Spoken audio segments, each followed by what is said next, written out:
Welcome to Psalms Layer by Layer, a project of Cambridge Digital Bible Research. In this video, we will walk through the top 3 exegetical issues in Psalm 45. These are issues that any interpreter of the psalm, whether they're studying the text in Hebrew or looking at a number of translations, is likely to encounter, and each of these issues impacts how one understands the meaning of the psalm as a whole. In Psalm 45, the top 3 issues are the division and syntax of verse 6, the referent of Elohim in verse 7, and the identity of the daughter of Tyre in verse 13. Is she a princess from Tyre, or is daughter of Tyre just a way of referring to the city itself? The first issue in Psalm 45 is in verse 6. We've translated this verse as, "Your arrows are sharp, peoples will fall under you, in the heart of the enemies of the king." Our translation is a fairly close rendering of the Masoretic text, which says, "Chitzecha shenunim, Amim tachtecha yiplu, belev oivei hamelech." If we take the Masoretic accents as our guide for line division, then there are 3 lines here. The first line is, "Your arrows are sharp." The second line is, "Peoples will fall under you." And the third line is, "In the heart of the enemies of the king." The difficulty in this verse comes when we try to understand how these 3 lines relate to one another syntactically, specifically how the third line relates to the other 2 lines. As the text is currently divided, it looks as though the phrase in the third line modifies the verb in the previous line. Peoples will fall under you in the heart of the enemies of the king. But that doesn't seem to make much sense. What would it mean for peoples to fall in the heart of the king's enemies?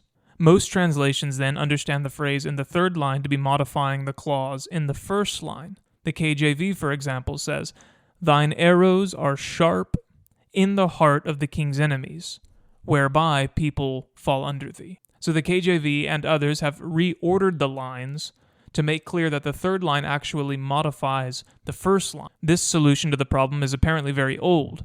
Some of the Greek-speaking church fathers propose the same interpretation. John Chrysostom, for example, says, "Now the sequence is as follows.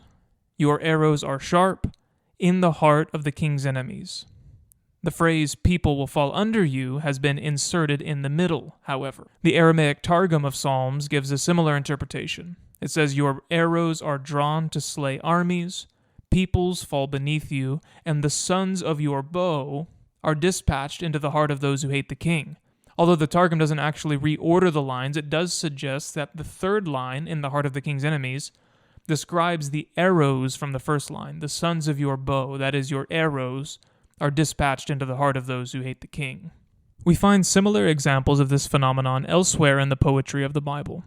For example, Genesis 49:8 is, like Psalm 45:6, a 3-line verse in which the first line and the last line are parallel, and the second line stands out. In the ESV translation, this verse says, "Judah, your brothers shall praise you. Your hand shall be on the neck of your enemies.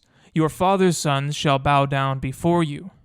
The first line and the third line are very similar to one another. Together they form a kind of line pair that you might expect to stand together without interruption. But these 2 parallel lines are interrupted by another line. "Your hand shall be on the neck of your enemies." Similarly, in Psalm 45:6, we have 2 lines that could very well stand alone as a pair. "Your arrows are sharp in the heart of the king's enemies." But these 2 lines are interrupted by a third line, "Peoples fall under you," which has been placed in the middle. In conclusion, then, we agree with the majority of modern translations in grouping the third line together syntactically with the first line. If asked to rate our level of confidence in this interpretation on a scale of A to D, A being the highest and D being the lowest, we would give this interpretation a B rating. The second issue in Psalm 45 is the referent of Elohim in verse 7.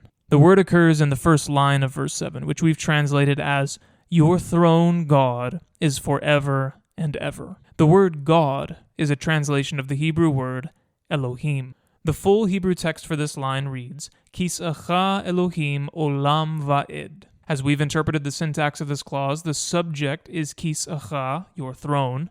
The predicate is olam va'ed, forever and ever. And the word Elohim is a vocative. Your throne, God, is forever and ever. This interpretation of the syntax agrees with most modern translations. The ESV, for example, says, "Your throne, O God, is forever and ever." Most of the ancient versions also interpreted the syntax in this way, reading Elohim as evocative. The author to the New Testament letter to the Hebrews, who uses the Septuagint here, also understood the text in this way. The interpretation of Elohim as evocative seems like the most natural reading of the text, and that's probably why so many versions, ancient and modern, have read it in this way. When a noun like Elohim, which often refers to the Lord, follows another noun with a second-person suffix, and the noun Elohim is not a core argument in the sentence, then it's usually evocative. To give just one example, Psalm 48:11 says, as the ESV translates it, "As your name, O God, so your praise reaches to the ends of the earth." Here, as in Psalm 45:8, Elohim follows a second-person suffix, and it isn't a core argument in the sentence. In this verse, as in Psalm 45, it's difficult to read Elohim as anything other than evocative. Many more examples like this one could be cited. The problem with this interpretation, reading Elohim as evocative, is that the psalmist is probably not speaking to God in this verse. It seems rather that he's speaking to a human king. In verse 2, the psalmist declared his intent to, quote, "recite my verses to the king." And then from verse 2 all the way up through verse 10, the psalmist is addressing the king in the second person. In the previous verse, for example, verse 6, he says, "Your arrows are sharp." In the following verse, verse 8, he says, "You love righteousness and you hate wickedness." Never once in the psalm does the psalmist clearly address the Lord in the second person, which means that if we read Elohim in verse 7 as evocative, then it would seem to refer not to God, but to the king. For this reason, some translations interpret Elohim as something other than evocative. The RSV, for example, says, "Your divine throne endures forever and ever," interpreting Elohim as an adjectival modifier modifying your throne. The NJB says, "Your throne is from God forever and ever," interpreting Elohim as an adverbial modifier. But attempts to explain Elohim as anything other than evocative, although they avoid the problem of calling the king God, are not syntactically compelling. And so the problem remains, how do we make sense of the fact that a human king here seems to be called Elohim, which is a word that refers to supernatural beings and in the Psalms usually refers to the Lord. In some ancient Near Eastern cultures, kings were identified as the gods whom they represented. For example, one Egyptian text says that whenever the Hittites saw King Ramses II, they're supposed to have said, "No man is he who is among us, it is Seth, great of strength, Baal in person. Not the deeds of man are these his doings." We can see traces of this way of thinking in the Hebrew Bible as well, where the king is described as the Son of God and the image of God. In a passage in Isaiah, the future king is even referred to as God. Isaiah 9:5 calls the king Mighty God, El Gibor. So it's not unthinkable that the king of Psalm 45 should be referred to or addressed as Elohim. It's also important to keep in mind the genre of Psalm 45. This psalm is an ode to the king. And as an ode to the king, it's full of hyperbole, praising the king in the most glowing of terms. Verse 3, for example, says that the king is the most attractive of people. Verse 18 says that peoples will praise him forever and ever. So it could be that the description of the king as God is a kind of hyperbole.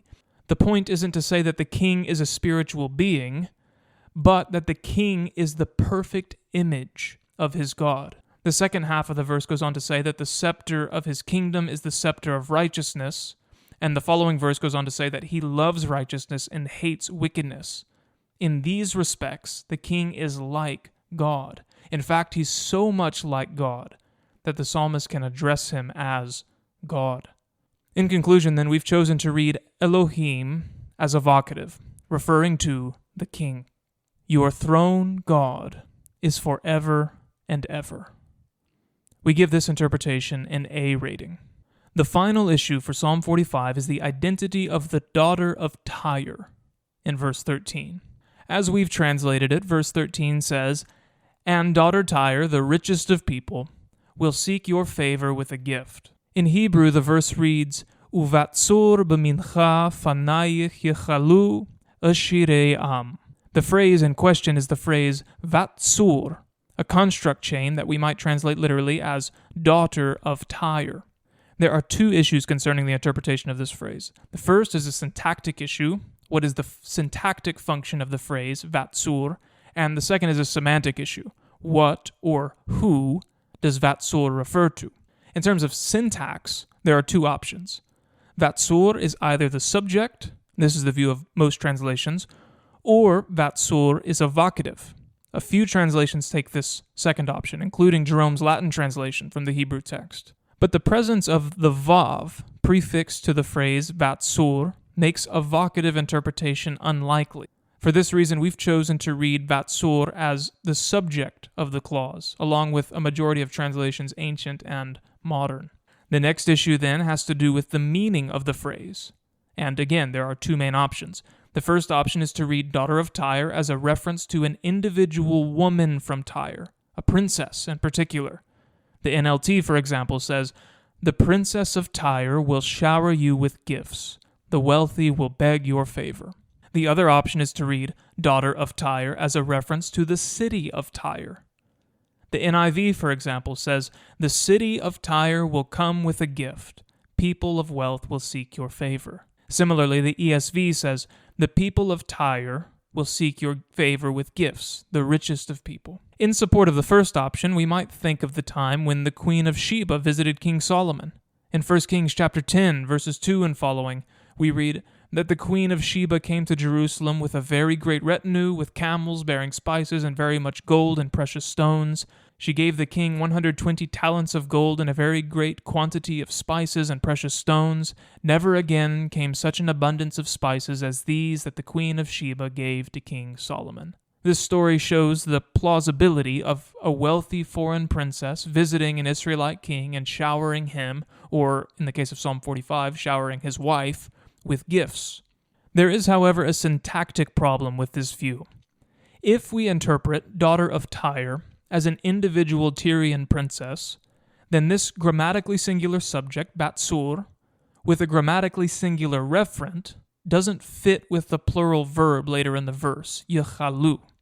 And so this view requires that instead of one clause with the verb yechalu as the main predication, we read two clauses in this verse. The first clause would be uvatsur b'mincha, and the second clause would be panayich yechalu ashire'am. The NLT translates the first clause as the princess of Tyre will shower you with gifts, and it translates the second clause as the wealthy will beg your favor. But in Hebrew, this first clause has no verb. It's just a subject and a prepositional phrase, a daughter of Tyre with a gift. If we want these words to stand as a complete clause, then we have to supply some verb, as the NLT does with the verb shower. The ancient versions do something similar to what the NLT does here by adding a verb. The Septuagint and the Peshitta both add the verbal idea will show reverence towards. The Targum adds the verb will come. So dividing the verse into two clauses and adding a verb to the first clause, like the NLT does and like the ancient translations do, is one viable way of working out the syntactic issue. The second option, however, reading daughter Tyre as a reference to the whole city, is a bit easier syntactically. This view doesn't require us to supply an elided verb. Although the noun batsur is itself singular, because it refers to a plural entity, a city full of people, it can function as the subject of the plural verb, yechalu. And so we can read the whole verse as a single clause. The daughter of Tyre, that is the city of Tyre and all of its people, will seek your favor with a gift, the richest of people. And according to this interpretation, the final phrase, the richest of people, ashire'am, is an apposition to daughter of Tyre. This option is supported by the fact that elsewhere in the Bible, cities are sometimes personified as women. For example, in Psalm 9, verse 15, the psalmist mentions the gates of the daughter of Zion, Bat Zion, by which he means the gates of the city of Zion. Similarly, in Psalm 137, verse 8, the phrase Bat Bavel doesn't refer to an individual woman from Babylon, but to the city of Babylon, personified as a woman. This is how the Aramaic Targum understood daughter of Zion in Psalm 45. The inhabitants of the city of Tyre will come with an offering. This interpretation also corresponds well with the Masoretic accents. According to the accents, the main division in this verse is not after b'mincha, as the NLT and some of the ancient versions want to read it, but after yechalu.